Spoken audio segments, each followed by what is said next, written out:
Olá pessoal, tudo bem com vocês? Vamos lá para mais uma aula de processo civil, aula essa que está sendo ministrada para os sextos períodos da Faculdade Evangélica de Rubiataba, segundo semestre do ano de 2020. A matéria de hoje é dando continuidade ao cumprimento de sentença, né? Aula passada nós estávamos estudando a impugnação ao cumprimento de sentença, a última parte da aula, dentro do cumprimento de sentença definitivo da obrigação de pagar, né, quantia certa. Então finalizamos a impugnação, ficou alguns pontos só para a gente arrematar aqui. O primeiro deles é no tocante à garantia do juiz. Eu falei, né, foi o último ponto da aula, último minuto. Só para vocês já fazerem um paralelo antes da gente estudar os embargos à execução. Então, o que ocorre? A impugnação ela é bem parecida com o meio de defesa lá na ação de execução, que é aquela prevista para a satisfação das obrigações constantes nos títulos executivos extrajudiciais, certo? Qual que é esse meio de defesa lá, que é semelhante à impugnação? Chama-se embargos à execução. Então eu quero que vocês já fiquem com essa informação para quando a gente for estudar os embargos, a gente vai aproveitar muita coisa da impugnação do cumprimento de sentença, tá? Então o meio de defesa lá na ação de execução de títulos executivos extrajudiciais é o embargos à execução, certo? Aqui no cumprimento de sentença é a impugnação ao cumprimento de sentença. Beleza? Vamos dar continuidade? Outro ponto, faltou na aula passada. Na hipótese de rejeição da impugnação, ou seja, na hipótese dela ser afastada, hipótese em que o cumprimento de sentença irá prosseguir, não são devidos honorários advocatícios, tá? Não são cabíveis novos honorários advocatícios. Os honorários advocatícios que poderão existir até agora são dois. O primeiro é aquele fixado lá na sentença, certo? E o segundo serão os 10%, né, que incidiram com o não pagamento espontâneo, tá? Então, se não tiver tido pagamento espontâneo no primeiro prazo de 15 dias, multa de 10%, 523 parágrafo 1º, e honorários advocatícios 10%. Mas o executado impugnou. Tá, afastada a impugnação, não serão devidos mais honorários, tá? Acontece muito, por que a gente está falando isso? Em sede recursal, pode ocorrer a majoração dos honorários advocatícios, tá? Pode ocorrer a majoração dos honorários advocatícios. Beleza?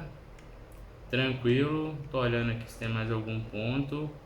Não tem mais nenhum outro ponto pra gente falar, certo? Vamos dar sequência?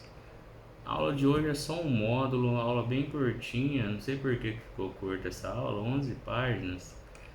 O tema é bem simples. Hoje a gente vai estudar o cumprimento de sentença nas obrigações, né, de prestar alimentos. Então, matéria de hoje, cumprimento de sentença nas obrigações de prestar alimentos. Vocês vão utilizar muito isso, pelo menos na Faculdade Evangélica de Rubiataba, quando estiverem passando pelo núcleo de prática jurídica, local que eu também sou professor, tá? Então, como é que funciona? Como é que funciona a ação de alimentos? Vamos lá. A ação de alimentos ela vai ser protocolizada sempre em duas hipóteses, né? Sempre em que existir o direito do alimentando aos alimentos e sempre que o alimentante não tiver, né, arcando com o seu dever de prestar alimentos. Essa é a primeira hipótese, tá?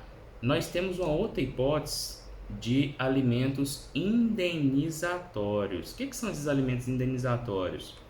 Os alimentos indenizatórios, gente, são aqueles devidos quando você tira a vida de alguém em razão do homicídio, em razão de uma morte para a qual deu causa, tipo um atropelamento, né? Serão devidos alimentos indenizatórios para os dependentes dessa pessoa que não existe mais, né, no meio social. Então, esses são os alimentos indenizatórios, né? Fora esses alimentos, os outros alimentos são os primeiros que eu falei. Então, proposta a ação de alimentos, né?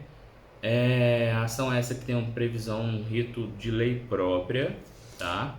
Deixa eu ver se tem um número dessa lei para a gente mencionar aqui. A ação de alimentos, ela tem um rito previsto tanto no Código de Processo Civil, bem como na lei, achei, 5478 de 68. 5478 de 68, tá? Então, essa é a fundamentação da ação de alimentos, né? Quando vocês forem protocolizar uma.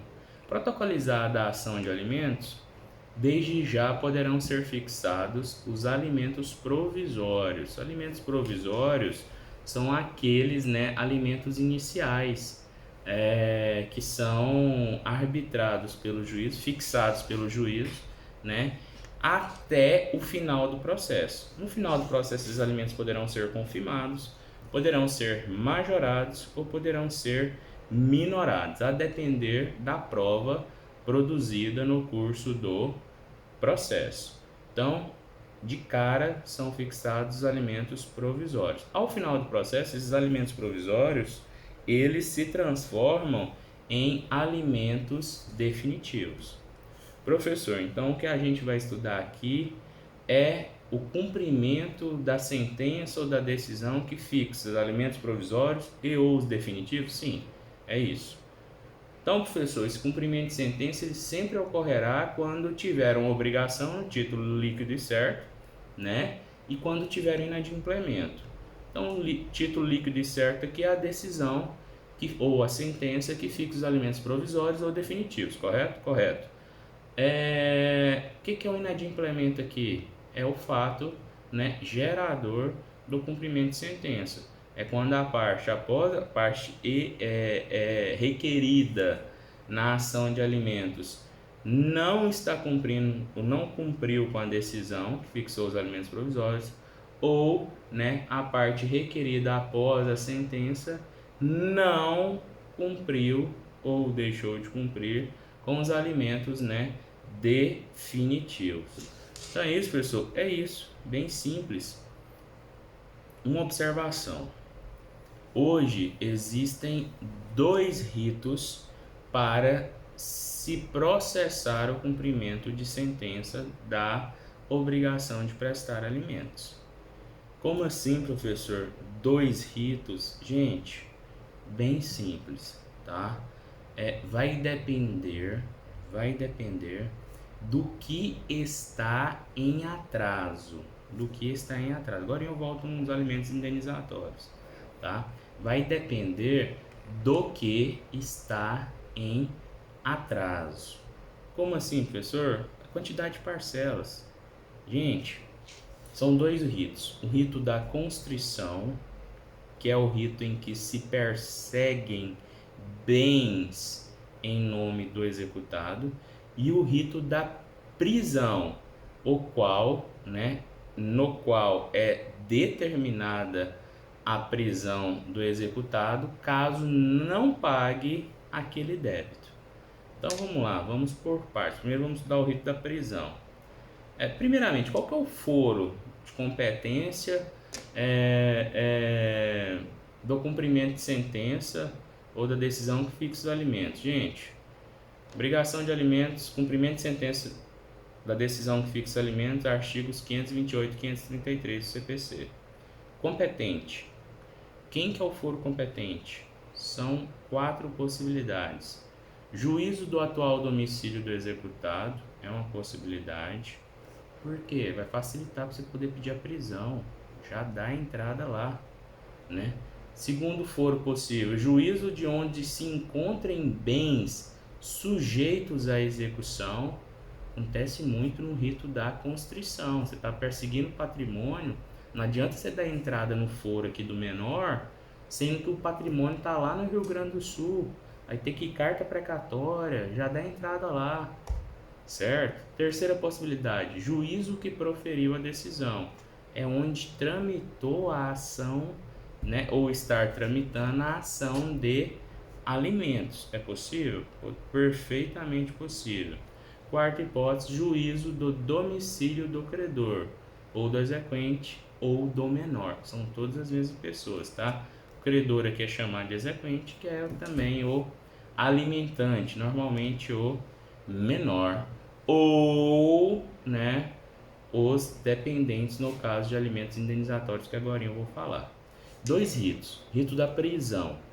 Rito da prisão, gente, ele é possível, né, sempre que tiver uma e até 3 parcelas no máximo em atraso.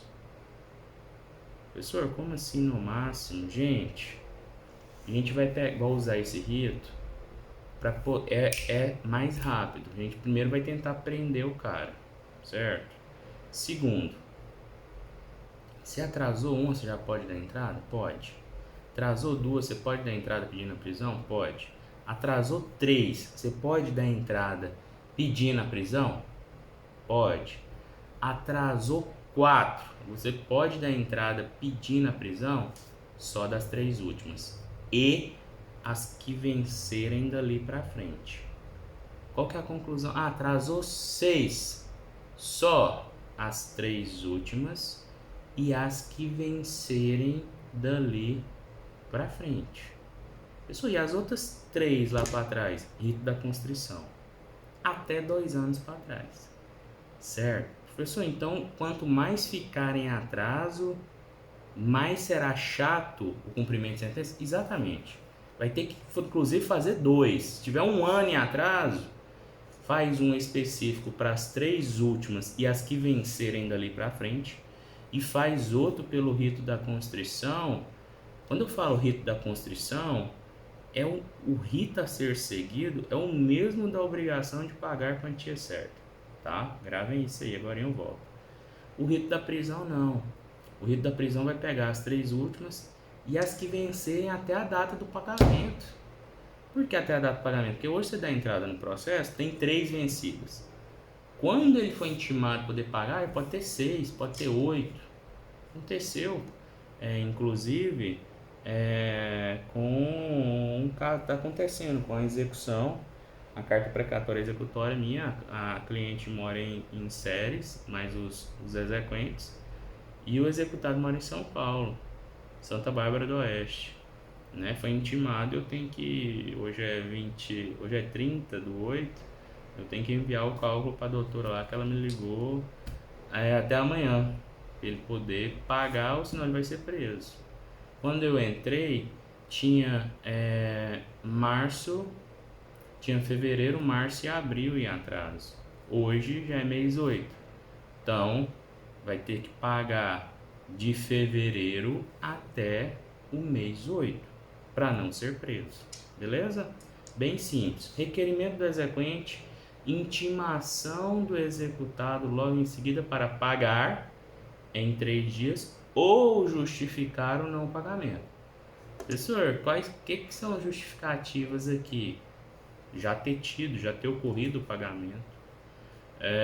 Executado está passando por uma situação de doença, vida ou morte.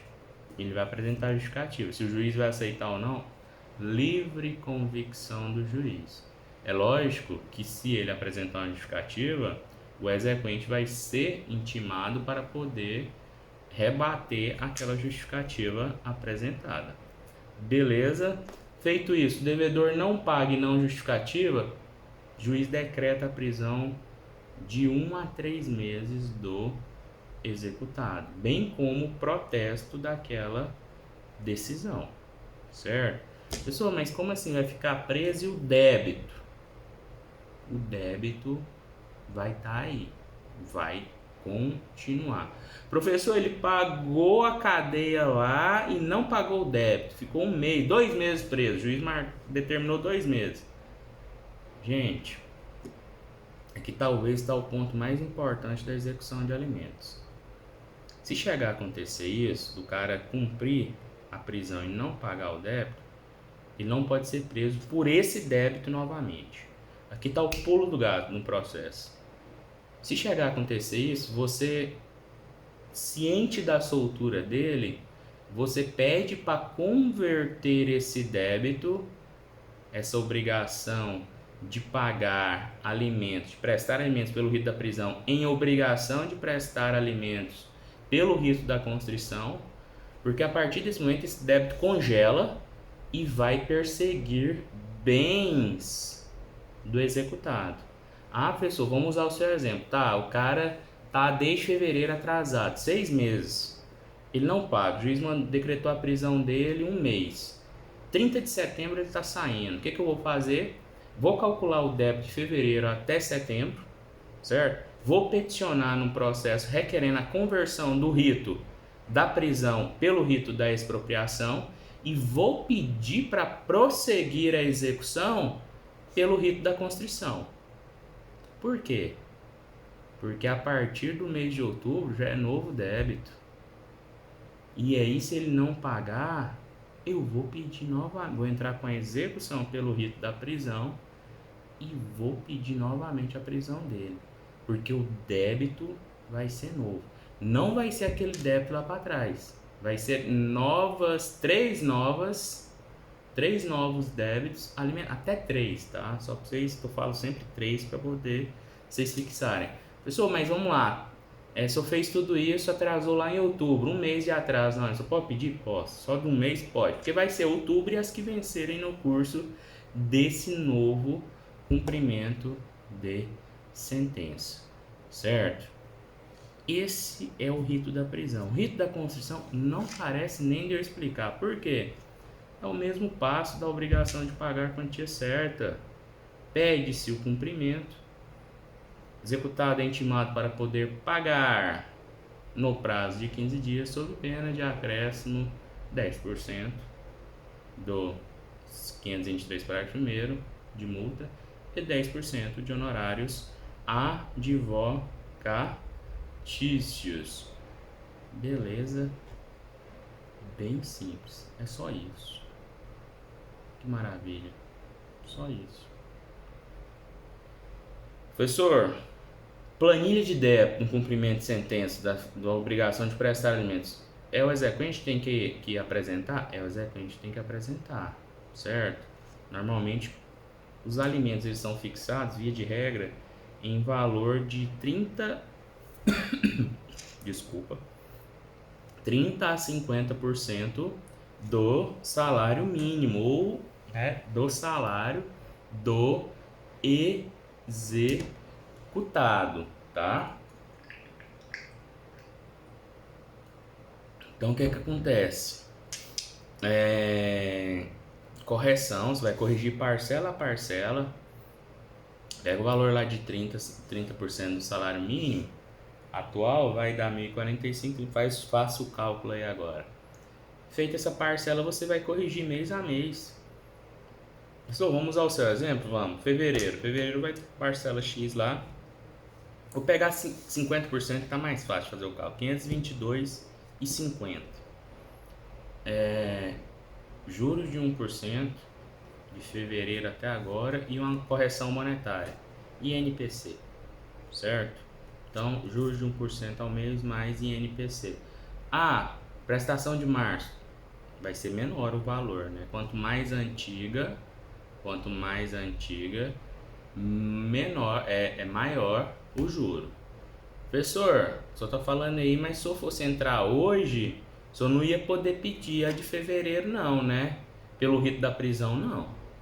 Pelo rito da constrição. Se eu fosse ajuizar hoje a mesma situação, se a pessoa aparecesse hoje, em vez de ter aparecido na época, falando assim, ó, tá desde fevereiro atrasado, eu ia pegar agosto, julho e junho, peticionar pelo rito da prisão, e fevereiro, março, abril,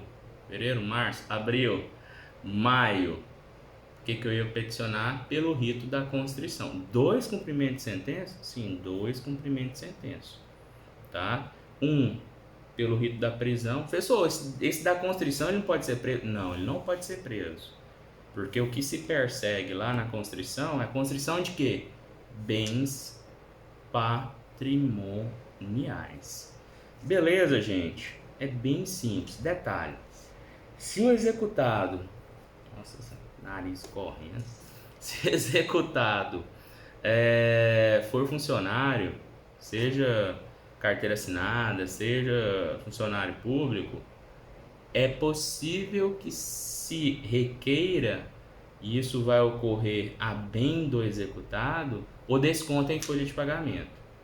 Então, você vai informar a conta do exequente no processo, vai requerer o desconto em folha de pagamento para que, se no dia tal, normalmente é o dia 10 de todo mês, se transfira aquele valor para a conta dos exequentes.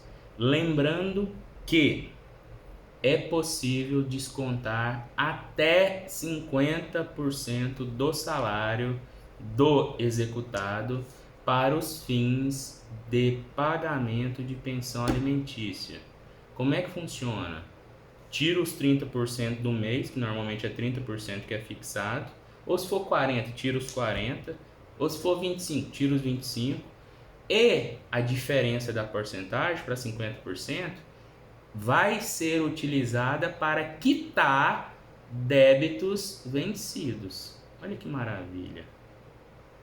Vamos supor, vamos pegar um exemplo aqui. Você, né, foi lá no carnaval, né, conheceu aquela moça,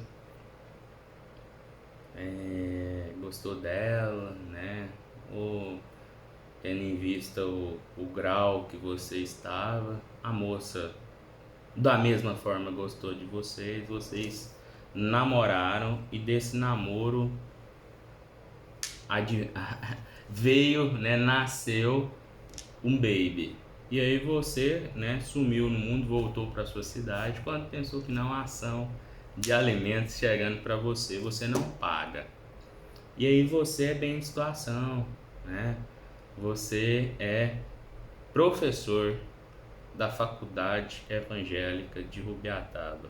Só alguma coisa não tá batendo, bem de situação. É, verdade, com certeza.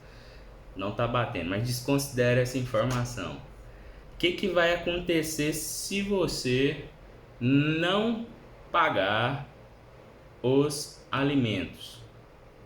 O que pode acontecer? Vamos supor que eu esteja, vou usar agora, me usar como exemplo, eu já estou usando, né? Não, vamos usar o professor Chanin, né? Professor Chanin é professor de vocês, né? Professor Lucas, né? Para quem não conhece. Quem quiser editar, pegar esse pedaço, mandar para ele, fica à vontade, não me responsabilizo, né? Vamos supor que ele esteja em mora, naquele cálculo meu, desde fevereiro. O que vai acontecer? Chegou lá, na época eu dei entrada, pedindo a prisão dele. Hoje ele foi intimado, tem 6 parcelas em atraso. Inclusive, se ele não pagar, ele vai preso. Só que ele fala assim: peraí, eu sou professor. O que vai... Eu sou professor. Na justificativa ele vai falar isso. Tem carteira assinada. Pede pra... Eu quero que desconto no meu salário, meu super salário. O professor Lucas é um dos que mais recebe bem, né? Abaixo do professor Cláudio Kobayashi na faculdade. É o salário top. Topo de linha lá, né? Carga horária topada. Então o que vai acontecer? Professor, ele tem que pagar os 30 dali para frente, né? Por exemplo, aqui vencer dia 10 de setembro, ele vai ter que pagar, não vai? Vai ter que pagar. E aí, como é que vai quitar as 6 de trás? Gente, vai bloquear 50% do salário dele. Então, o que vai pegar os 30 vai passar mês a mês, regularzinho, e os outros 20 vai abatendo, débito a débito, até esgotar esses 6 meses em atraso. Desconto em folha é assim que funciona. Foi só um exemplo, tá? Faço votos de desculpa, né, para o meu exemplo, professor Chanin, tá? Vamos prosseguir para terminar a aula. É só isso, professor? É só isso, tá? É só isso. Bem, bem tranquilo mesmo. Dois pontos que tem lá no material para não passar batido. Alimentos indenizatórios. Falei dos alimentos indenizatórios, que são os devidos, né, à vítima. A vítima não, aos dependentes de uma suposta vítima. Suposta vítima não, que nesse caso é vítima mesmo.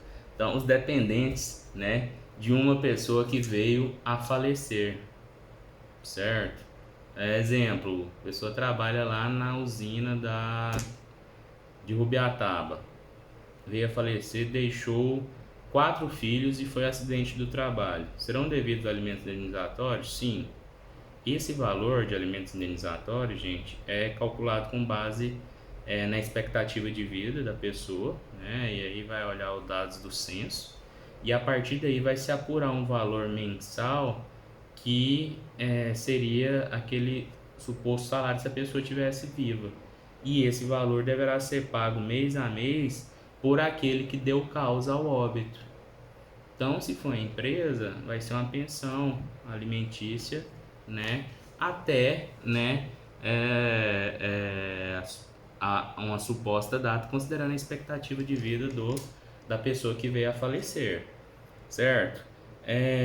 Vamos tirar a responsabilidade da empresa. Suponha que seja uma pessoa que atropelou e essa pessoa possui patrimônio, possui bens alugados cujo rendimento dá para poder pagar. Só desse exemplo para poder falar dessa observação. É possível constituir um patrimônio de afetação. Patrimônio de afetação é pegar vários bens daquela pessoa, né, possíveis de gerar dinheiro para o pagamento desses alimentos indenizatórios, tá? Então é possível a constituição de um patrimônio de afetação para garantir o recebimento dos dependentes, né, desse valor, né, considerando a expectativa de vida. Valor esse que são chamados de alimentos indenizatórios. Último ponto da aula se o juiz verificar que o executado lá nos outros alimentos está se furtando da responsabilidade, mesmo tendo condições, vamos pegar o exemplo do professor supramencionado. Ele não está nem aí pro filho, mesmo ganhando, né, seus 10 mil reais na faculdade evangélica de Rubiataba. O que acontece? Gente, verificada essa situação, né, de procrastinação, de desídia, o juiz pode dar ciência da situação para o Ministério Público.